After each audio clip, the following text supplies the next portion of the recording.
Creed en sus profetas. Jueves 12 de diciembre 2024. Primera a Corintios 2.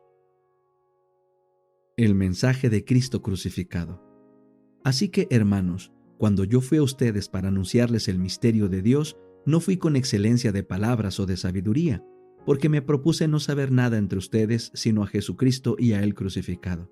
Y estuve entre ustedes con debilidad, con temor y con mucho temblor. Ni mi mensaje ni mi predicación fueron con palabras persuasivas de sabiduría, sino con demostración del Espíritu y de poder, para que su fe no esté fundada en la sabiduría de los hombres, sino en el poder de Dios. La sabiduría que viene del Espíritu. Sin embargo, hablamos sabiduría entre los que han alcanzado madurez, pero una sabiduría no de esta edad presente ni de los príncipes de esta edad que perecen. Más bien hablamos la sabiduría de Dios en misterio, la sabiduría oculta que Dios predestinó desde antes de los siglos para nuestra gloria. Ninguno de los príncipes de esta edad conoció esta sabiduría, porque si ellos la hubieran conocido, nunca habrían crucificado al Señor de la gloria. Más bien, como está escrito, cosas que ojo no vio ni oído oyó, que ni han surgido en el corazón del hombre, son las que Dios ha preparado para los que lo aman. Pero a nosotros Dios nos las reveló por el Espíritu, porque el Espíritu todo lo escudriña, aun las cosas profundas de Dios. Pues, ¿quién de los hombres conoce las cosas profundas del hombre, sino el espíritu del hombre que está en él? Así también nadie ha conocido las cosas profundas de Dios, sino el Espíritu de Dios. Y nosotros no hemos recibido el espíritu de este mundo, sino el Espíritu que procede de Dios, para que conozcamos las cosas que Dios nos ha dado gratuitamente.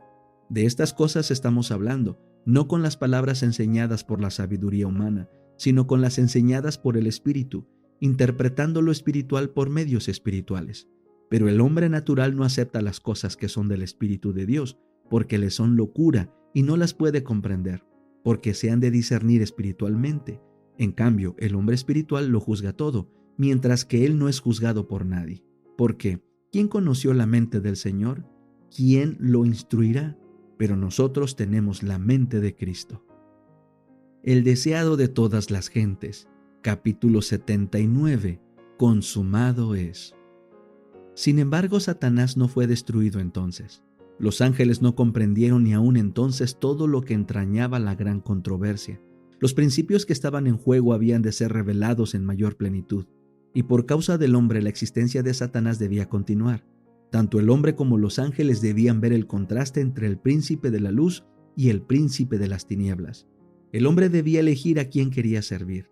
Al principio de la gran controversia, Satanás había declarado que la ley de Dios no podía ser obedecida, que la justicia no concordaba con la misericordia y que si la ley había sido violada, era imposible que el pecador fuese perdonado.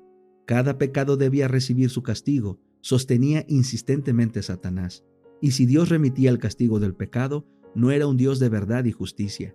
Cuando los hombres violaban la ley de Dios y desafiaban su voluntad, Satanás se regocijaba.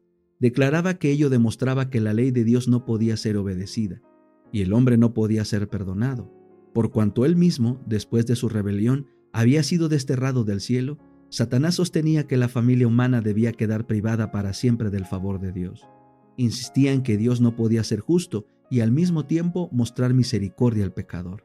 Pero aunque pecador, el hombre estaba en una situación diferente de la de Satanás. Lucifer había pecado en el cielo, en la luz de la gloria de Dios. A él, como a ningún otro ser creado, había sido dada una revelación del amor de Dios. Comprendiendo el carácter de Dios y conociendo su bondad, Satanás decidió seguir su propia voluntad egoísta e independiente.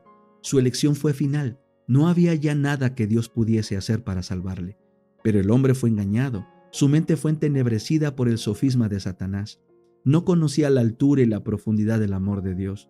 Para él había esperanza en el conocimiento del amor de Dios. Contemplando su carácter podía ser atraído de vuelta a Dios. Mediante Jesús, la misericordia de Dios fue manifestada a los hombres, pero la misericordia no pone a un lado la justicia. La ley revela los atributos del carácter de Dios y no podía cambiarse una jota o un tilde de ella para ponerla a nivel del hombre en su condición caída. Dios no cambió su ley, pero se sacrificó en Cristo por la redención del hombre. Dios estaba en Cristo reconciliando al mundo así. La ley requiere justicia, una vida justa, un carácter perfecto, y esto no lo tenía el hombre para darlo. No puede satisfacer los requerimientos de la santa ley de Dios. Pero Cristo, viniendo a la tierra como hombre, vivió una vida santa y desarrolló un carácter perfecto. Ofrece estos como don gratuito a todos los que quieran recibirlos. Su vida reemplaza la vida de los hombres. Así tienen remisión de los pecados pasados por la presencia de Dios. Más que esto, Cristo imparte a los hombres atributos de Dios, edifica el carácter humano a la semejanza del carácter divino y produce una hermosa obra espiritualmente fuerte y bella. Así la misma justicia de la ley se cumple en el que cree en Cristo. Dios puede ser justo y el que justifica al que es de la fe de Jesús.